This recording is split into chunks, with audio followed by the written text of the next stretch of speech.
Hola, arrancamos con el material que vimos en la última clase, que era con respecto a los archivos CSS, que los veníamos usando, que los habíamos explicado un poco y ahora le damos un marco formal, toda una clase dedicada a este tema. Así que bueno, vamos a arrancar. Repasando un poco lo que ya veníamos viendo, qué son los CSS, a qué nos referimos cuando hacemos referencia a esas tres letras. Bueno, el significado viene del inglés. CSS significa hojas de estilo en cascada. Y lo que hacen es describir cómo se va a ver un contenido HTML, cómo se va a ver, cuál va a ser el aspecto de una página web. El CSS ahorra mucho tiempo. ¿Por qué? Porque yo voy a definir políticas para varios elementos. Después vamos a ver cómo los nombro a esos elementos para después hacer referencia desde los archivos CSS y así defino políticas a un montón de elementos con unas pocas líneas. Así que utilizar hojas de estilo nos va a ahorrar un montón de tiempo cuando tenemos que cambiarle el aspecto a muchos elementos, a muchas etiquetas HTML dentro de mi estructura de páginas, lo que sería mi sitio web.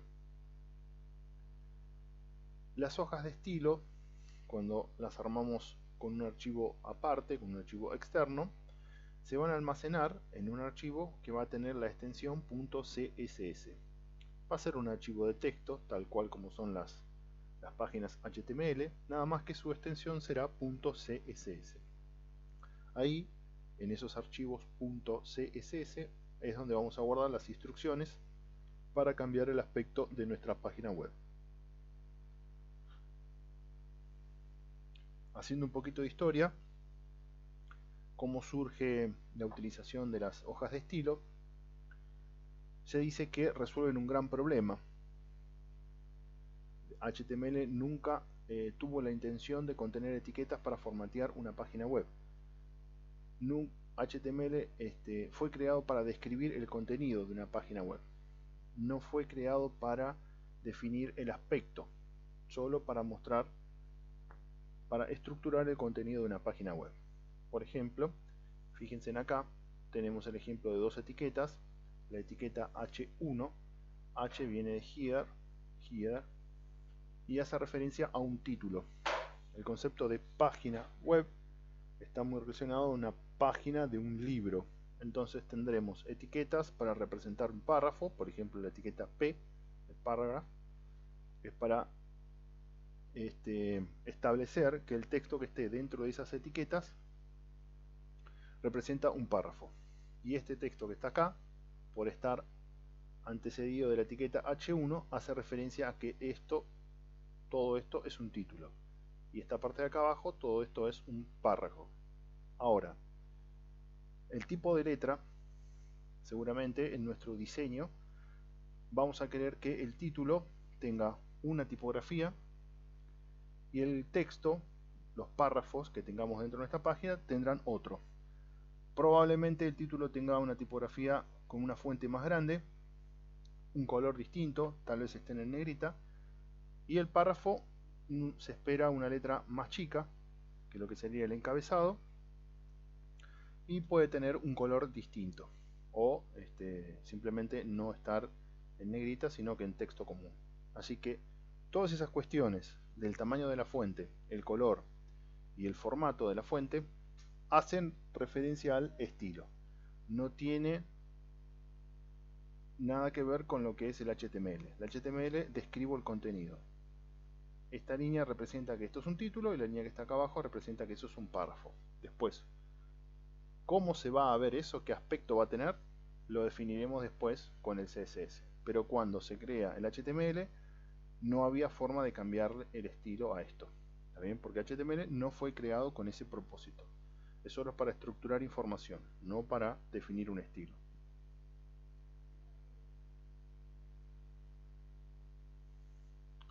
Cuando, haciendo un poquito de historia, cuando sale la norma del HTML 3.2, empezaron a surgir modificadores o etiquetas donde podíamos hacer referencia al font. El font viene de fuente, tiene que ver con la tipografía, las letras. Y bueno, teníamos la posibilidad de definir distintos tipos de fuente y colores. Ahora, ¿qué pasa? Si en mi página yo iba a diferenciar la fuente y el color, o sea, el tipo de fuente, el color o el tamaño, lo iba a diferenciar en distintos sitios de mi misma página, es decir, el título de una manera, el menú con otra tipografía o tamaño, o el footer, el pie de página con otra tipografía, tamaño, color. Eso implicaba que yo tuviera que definir el tipo de fuente, el color y el tamaño en cada una de las líneas. Entonces, eso representaba un problema. El hecho de que a partir del HTML 3.2 apareciera la etiqueta font generó un problema para los diseñadores web, porque le complejizó la escritura de la página. Ya empezaba a estar mezclado lo que era estilo con contenido. Entonces, una entidad, el consorcio World Wide Web, que define los estándares, definió lo que era el CSS, esas políticas para poder dar estilo a los contenidos HTML. Por eso se dice que vino a resolver un gran problema, que es de sacar de mi página web, sacar de mi código HTML todo lo que tenga que ver con el estilo. Lo saco y de esa manera logro un contenido más prolijo. Elimino las políticas de estilo de las páginas HTML. Ese es el problema el gran problema que resolvió las hojas de estilo. Eliminar las políticas de estilo de la página HTML. Entonces el HTML quedó solo para estructurar la información. Este es el título, este es el párrafo, este es el pie de página, y cómo se va a ver cada uno de esos tres elementos sale del HTML y queda contenido en el CSS. Bueno, ahora vamos a ver la sintaxis. En el trabajo práctico yo les pasé archivos, les pasé un pequeño CSS que hice yo con los ejemplos que venimos trabajando. Bueno, si bien creo yo es bastante sencillo la forma de escribirlo, ustedes están familiarizados con la sintaxis a partir de escribir código en otros lenguajes. Y bueno, ahora le damos la presentación formal. Vamos a tener un primer elemento que va a ser el selector. El selector hace referencia a qué elemento HTML voy a definirle su aspecto. Estas líneas que tenemos acá, el H1 será el selector. H1, la etiqueta, recuerden, H1, la etiqueta HTML es para definir un título. Dentro de mi página HTML, cuando haga referencia a H1, tendrá este aspecto que está acá. Va a tener un color azul y el tamaño de esa letra va a ser de 12 píxeles. Eso es lo que dicen estas dos líneas. Estas líneas son sentencias CSS. Y la forma de escribirla es el selector, abro llave, y después va a venir la propiedad, en este caso es color, y el valor de esa propiedad, que en este caso es azul. Selector, propiedad, valor. Acá tenemos dos declaraciones. Una primera declaración para lo que es el color y la otra para definir el tamaño de la fuente. ¿Ven? Y va separada por un punto y coma. Acá está escrito todo en el mismo renglón. Bueno, se puede escribir dando un renglón por cada línea para que sea más legible a la hora de tener que modificarlo o entender qué es lo que está escrito ahí. Se lo puede escribir así, que es como yo lo escribí y como lo van a ver en gran cantidad de archivos CSS, pero perfectamente para la máquina, para el browser que va a interpretar esto, es perfectamente y válido escribirlo de esta manera en forma horizontal. ¿Ven? Así que tenemos selector, abro llave, y todas las declaraciones separadas por punto y coma.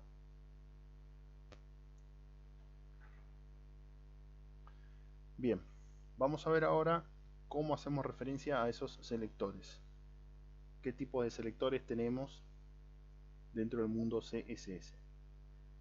Vamos a tener los selectores que hacen referencia al nombre de una etiqueta en particular y de todas las etiquetas que usamos dentro de nuestra página HTML. Por ejemplo, la etiqueta body o el P, que era para definir un párrafo, H1 para referir a un título, section, footer, que era el pie de página, y así todas las etiquetas a las cuales se le puede definir un aspecto.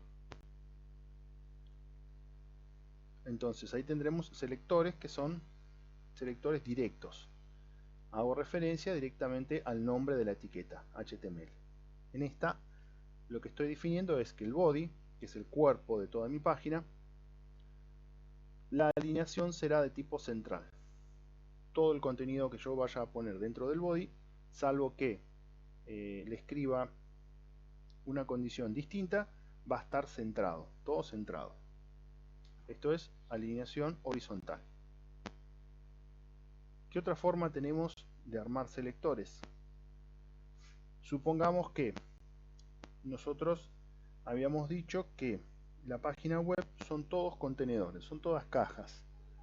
Una primer caja que será la principal, que será el body, el cuerpo de mi página, y dentro del cuerpo de mi página voy estructurando según el criterio de diseño que quiera aplicar. Puedo tener un encabezado, después puedo tener un cuerpo, después puedo tener un pie de página, puedo tener un menú a la izquierda o un menú a la derecha o un menú arriba, distintas secciones dentro de mi página. Bueno, todo eso lo voy armando con contenedores. Entonces la manera de armar un contenedor universal era la etiqueta div. Dentro de mi página puedo tener n cantidad de divs, n cantidad de contenedores, un contenedor dentro de otro, uno a la izquierda, uno a la derecha, uno centrado, arriba, abajo. ¿Cómo hago yo desde el CSS para darle estilo a cada uno de esos divs? Bueno, los tengo que identificar, por ejemplo con el ID. Yo le defino un ID para este contenedor genérico, ya deja de ser genérico porque ahora pasa a ser el contenedor caja formulario, tendrá esa identificación, caja formulario. Y desde mi archivo CSS hago referencia a que voy a escribir las políticas de estilo para caja formulario. ¿Cómo lo hago? Poniendo un numeral. Volvemos para atrás. Poniendo un numeral. ¿Por qué un numeral?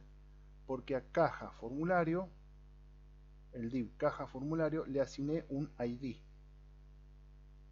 Caja formulario es el ID de este div. Entonces dentro del CSS, como voy a hacer referencia a un elemento que lo definí con un ID, adelante le tengo que poner el numeral. Si lo definí con ID, uso numeral. ID, numeral, ID, numeral. Caja formulario va a tener un ancho de 980 píxeles. Acá lo único que definí es una sola política de estilo y es el ancho. Esta caja va a tener un ancho de 980 píxeles. ¿Qué otra forma tengo de hacer referencia a un selector? Bueno, recién definimos un ID. Hay otra manera de definir una clase. ¿Cuál es la diferencia entre una clase y un ID? El ID es puntual, tiene la posibilidad de tener un solo ID, o sea, una sola identificación. Ahora clases puede tener más de una. Esto, a lo mejor ahora con los tipos de CSS que estamos usando, no tiene mucha aplicación, pero imagínense donde yo quiero definir una... La idea de esto es escribir lo menos posible, ¿no?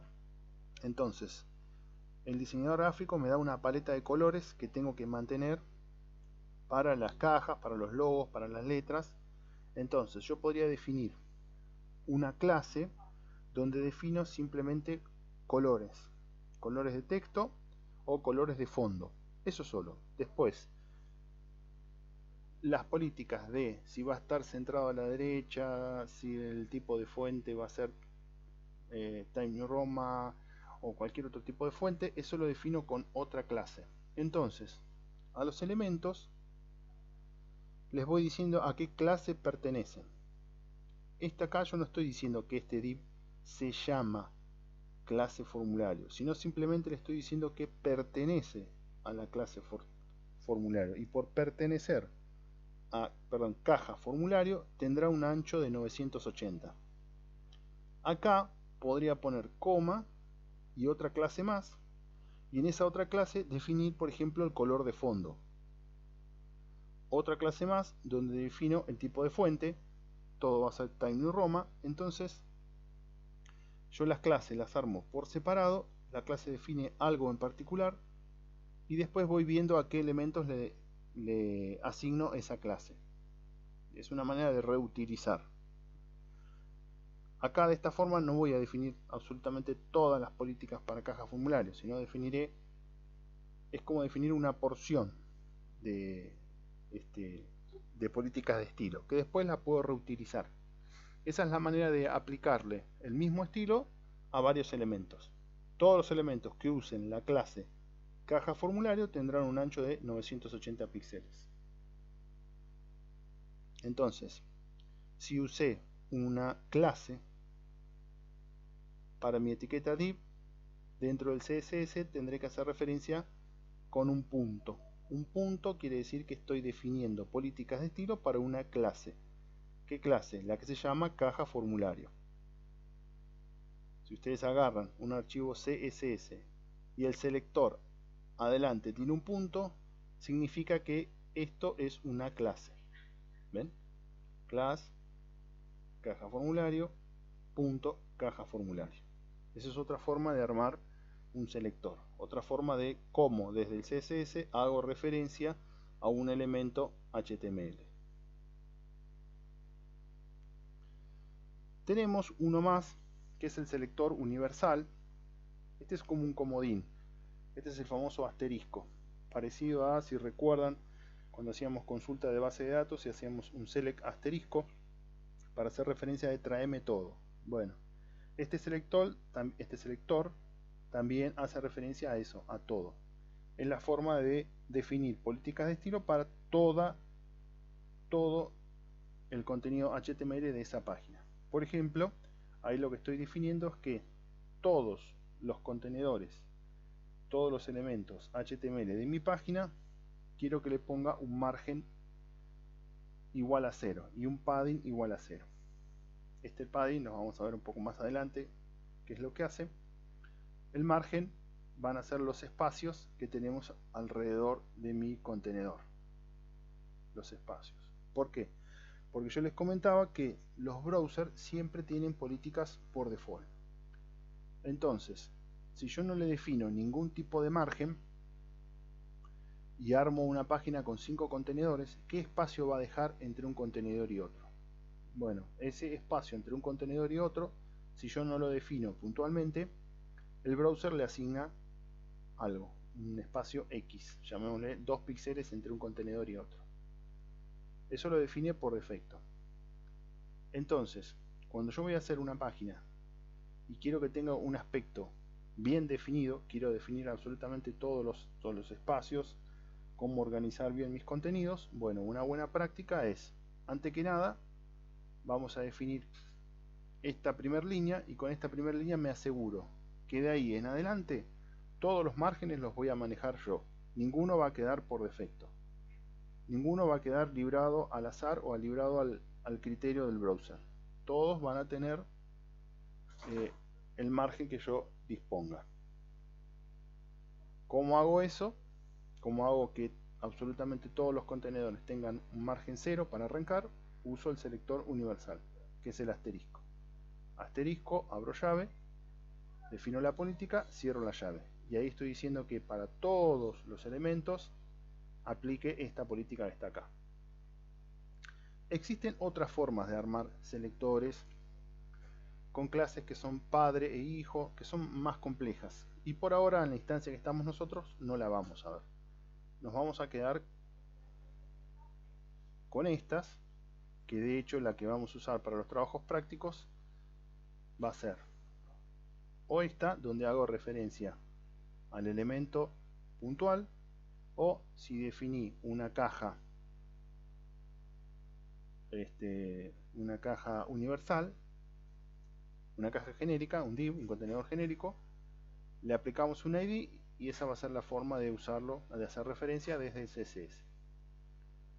La clase sepa que existe, por ahora no la vamos a usar. Y aparte existen otras sentencias, otra forma de hacer referencia a selectores un poco más compleja. Por ahora nos vamos a quedar con estas nada más. Selector universal. Bien. Y ahora empezamos a ver algunas cuestiones en particular. Por ejemplo,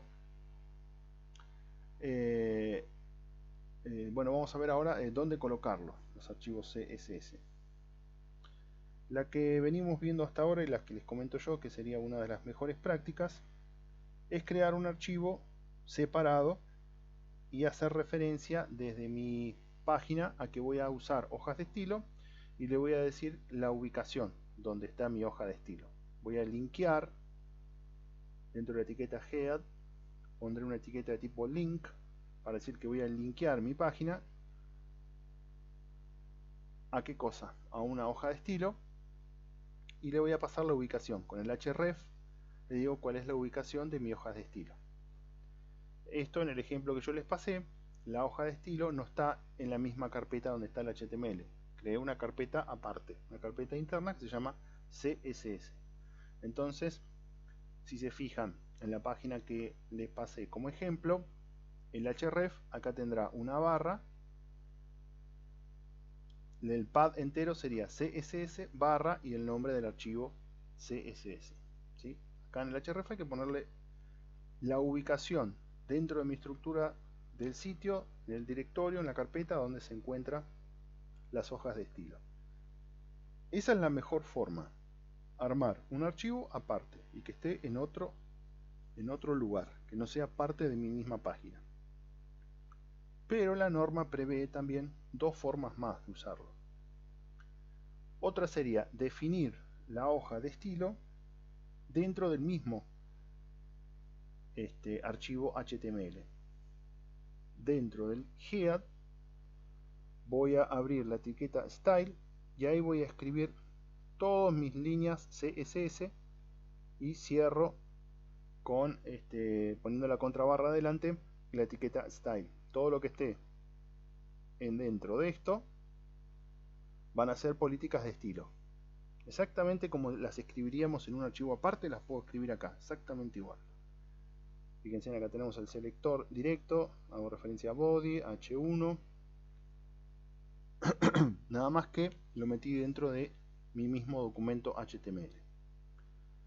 Esto por ahí es, entre comillas, un poco más sencillo porque lo tengo metido dentro de mi misma página y lo puedo ver más rápidamente donde está que abrir otro documento aparte, pero la realidad es que queda desprolijo y en una página donde tengo muchas líneas de código HTML también tendré muchas líneas CSS, así que queda ahí medio desprolijo y con muchas líneas que no hacen al contenido HTML, porque esto simplemente es definir cómo se van a ver las cosas, no cómo va a estar estructurada la página. Entonces se puede hacer, no es lo mejor es sacarlo de acá y generar un archivo aparte. Y existe otra forma más, que es definir el estilo directamente en el elemento en el cual estoy parado. Por ejemplo, H1 habíamos dicho que era la etiqueta para hacer títulos. Yo podría definir en la misma etiqueta H1 utilizando el style igual y directamente acá escribo la política CSS. Cierro, escribo mi contenido y cierro la etiqueta H1. Bueno, esta sería de las peores formas de utilizarlo. ¿Por qué? Porque ahí sí estoy mezclando políticas de estilo con etiquetas HTML. Y a su vez acá no puedo reutilizar. Si la etiqueta H1 yo la voy a usar varias veces en mi página, porque es el título y tendré dentro de mi página n cantidad de títulos, cada vez que hago referencia a H1 tendré que venir a escribir su aspecto. Y no puedo equivocarme, ¿no? Si acá en vez de 40 me equivoco y le pongo 45 o 50, ya no estaría respetando el aspecto que tiene la primer H1 que escribí arriba, ¿sí? Imagínense en que H1, o sea, mi página tiene 3 títulos. En el primero lo escribo así como está acá. En el segundo le escribo margin left de 45. Bueno, ahí no va a quedar exactamente igual que el primer título que escribí. Y la idea es que si yo defino un estilo para los títulos de mi página, cada vez que voy a escribir un título se tiene que ver igual. Entonces, esta forma de definir el estilo sería de las peores. Se mezcla aspectos con estructura y a su vez no puedo reutilizar. Sería la peor, pero para el browser es exactamente lo mismo. Por ahí le requiere un poco más de trabajo que tener la hoja por separado, pero lo va a mostrar igual y lo va a trabajar casi de la misma manera. Nada más que la página sería con muchísimas más líneas de código y mezclado aspecto con formato. Bueno, ahora sí vamos a empezar a ver cuestiones de estilo. Una de las más utilizadas son los colores. ¿Sí? Puedo definir color de fondo, color de borde, color de letra, ¿sí? Color de fondo, background color, color de fuente, o sea, el color, la tipografía, las letras, qué color van a ser. Y después tenemos color de los bordes. Recuerden que siempre son todos contenedores, las páginas son todos contenedores. El encabezado es un contenedor, el pie de página es un contenedor, el cuerpo es un contenedor, el menú. Bueno, si nosotros no le definimos ningún color, el browser me los pone todo en blanco, o sea, sin color de fondo. O sea, el color blanco sería la ausencia de color, la forma de mostrar que no tengo definida ninguna política. Si yo quiero que mi pie de página sea color azul, bueno, tendré que definir el background color para mi footer. Entonces, cuando hablamos de colores, se podrán definir en 3 instancias los colores: color de fondo, color de la letra y color de los bordes. ¿Cuántas maneras tengo yo de expresar los colores? Tenemos esta está relacionada con los últimos estándares CSS, que prevén una palabra para definir ya un color puntual y específico. Si yo pongo el color de fondo igual red, background color, red, me va a definir un color rojo puro, sin ningún matiz. Ahora, si yo quiero darle un rojo en particular, porque estoy usando una paleta de colores definida por un diseñador gráfico, ya esta primera forma para hacer referencia a los colores no me sirve. Voy a tener que pasar a alguna de las siguientes. Pero esta es muy rápida para nosotros cuando estamos probando y queremos rápidamente cambiarle el color de fondo. Si no nos acordamos cómo escribirlo, en las otras formas escribimos directamente el nombre del color y bueno, rápidamente nos cambia el color de fondo. Esta existe, no es de las que más se usan. Las que más se usan, podríamos decir, son las 2 y 3. Y estas son más nuevas y se empiezan a usar ahora, pero la gran mayoría de las páginas usa alguna de estas dos, que es expresar el color en el formato RGB o hexadecimal.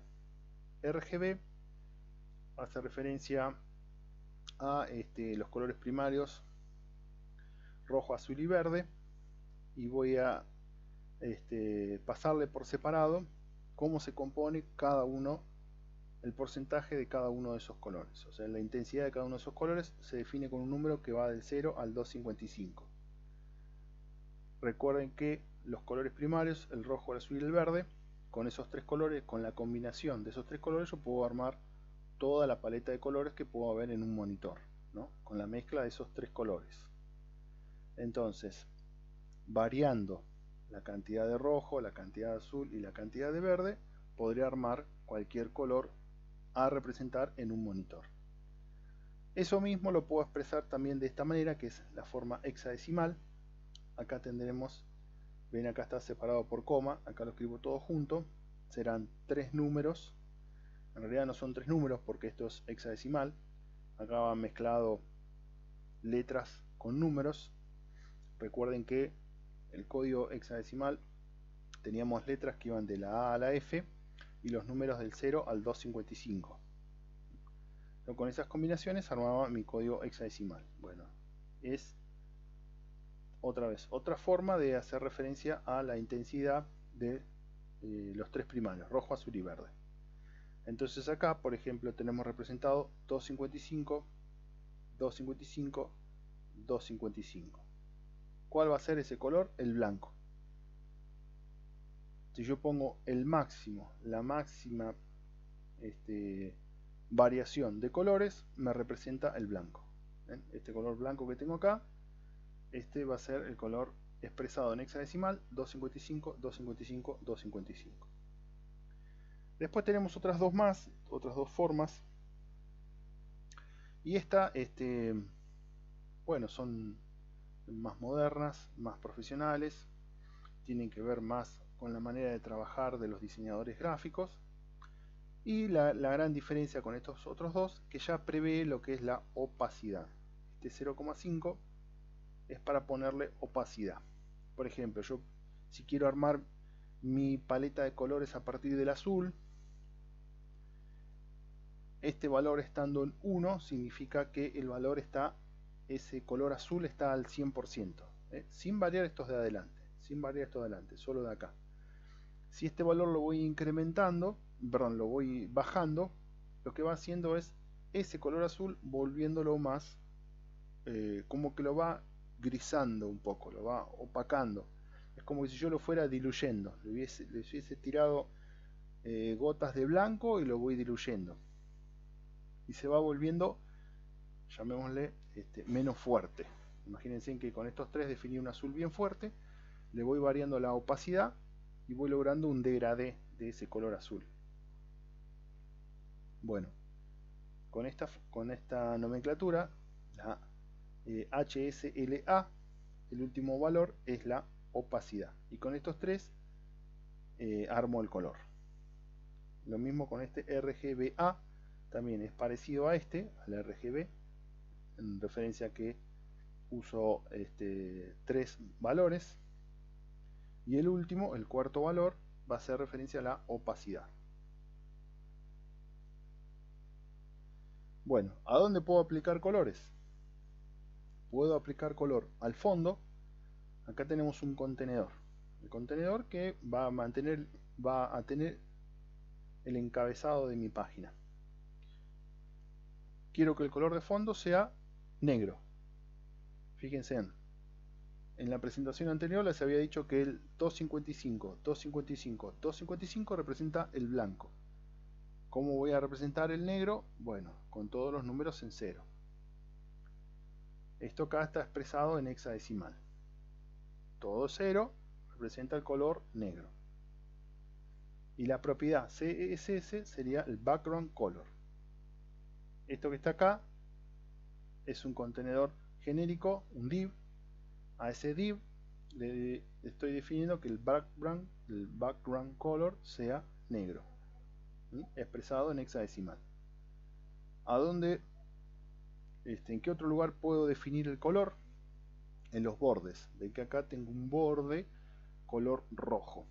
Bueno, el borde, aparte de definir el color, ven, border color, también tengo que definir el tipo de borde, lo que sería el style. Este sólido lo que hace es dibujarme el borde así, ¿no? El típico borde.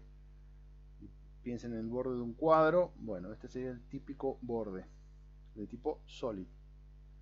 Y después le tengo que definir un espesor, por ejemplo 2 píxeles. ¿Por qué? Porque por defecto, al no tener La política por defecto es que ningún contenedor me dibuje el borde. Por ende, los bordes tendrán un ancho de 0. Entonces le tengo que decir cuántos píxeles va a tener mi borde, el tipo y el color. ¿A qué otro elemento podemos definir el color? A la fuente, a las letras. Este contenedor le definí un fondo negro. Si yo no defino una política de color para estas letras, el browser me las va a dejar en color negro, porque es el color default que le pone a todas las fuentes. Entonces yo se lo tengo que definir un color distinto. Le pongo el color blanco, por ejemplo, ¿no? Le podría haber puesto amarillo, cualquier color que se me ocurra. Pero si lo dejo sin definir el color de la fuente, el browser por defecto lo deja en negro, así que este texto acá no se vería nada. ¿Por qué? Porque yo le definí de fondo el color negro para el contenedor. Entonces, si no le cambio el color de la fuente, no se va a ver. Bien, resumiendo, política de colores CSS, donde puedo aplicar color en un fondo, en los bordes y en las letras. Puedo definir colores en esas tres instancias, en esos tres elementos. Ahora, recién vimos que decía border style igual solid. ¿Cuántos tipos de estilo puedo elegir para los bordes? Bueno, la norma prevé 11 posibilidades. ¿Qué son las que tenemos acá? Un borde punteado, un borde con líneas, un borde sólido, doble línea para el borde. Acá hay unos que dan un efecto como de 3D. Y acá no están representados todos, ¿no? Hay algunos más todavía. ¿Qué pasa con esto? Esto es lo que prevé la norma, ¿sí? Hay algunos estilos de borde que, por ejemplo, yo nunca los vi aplicado en ninguna página. Pero la norma los prevé, define 11 estilos distintos y después uno usa los que le parezca a partir del diseño gráfico, ¿no? Recuerden que el HTML lo único que define es la estructura de la página y después el aspecto tiene que ver con el diseño gráfico. Si los bordes creo que sean sólidos, que sean punteados, que los bordes estén redondeados, tener una imagen de logo, los colores, la tipografía, todo eso tiene que ver con el diseño gráfico. No hacen a la estructura HTML, no hacen a la información HTML. Entonces, sepan que existe y después, si quiero ir a investigarlos bien, cuáles son todos, los que les voy a recomendar es la página oficial de el W3 School, que es la página oficial de la W3, justamente, bueno, el consorcio W3, que es donde se definen las normas. Entonces, acá van a encontrar ¿qué pasa? Nosotros buscamos en internet y la información que tenemos es amplia, amplísima, ¿no? Y lamentablemente no toda la información es correcta. Entonces, lo mejor que se puede hacer es ir a la fuente, es ir a la página de, en este caso, los que definen los estándares. Bueno, esta, el W3 School, acá van a tener información precisa y detallada de todo, absolutamente todo lo que define los estándares. Por ejemplo, ahí está mostrando el tema de la sintaxis, pero si vamos a la parte de los borders, ahí le va a mostrar los 11 estilos que le decía yo, cómo se usan, y algo muy importante, es que le va a decir qué browsers soportan esa política CSS. ¿Por qué? Los que hacen los estándares se sientan, arman una norma, pero después ellos no lo implementan, no son programadores.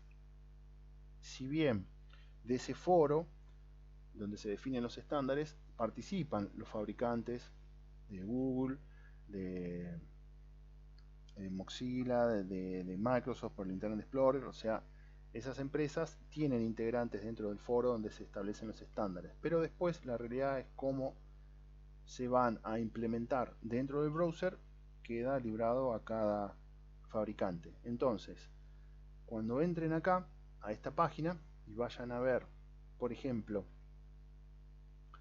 las políticas para los bordes, les van a decir estas son las 11 posibilidades y cuáles son los browsers que las interpretan, cuáles son los browsers que soportan esas 11 variantes.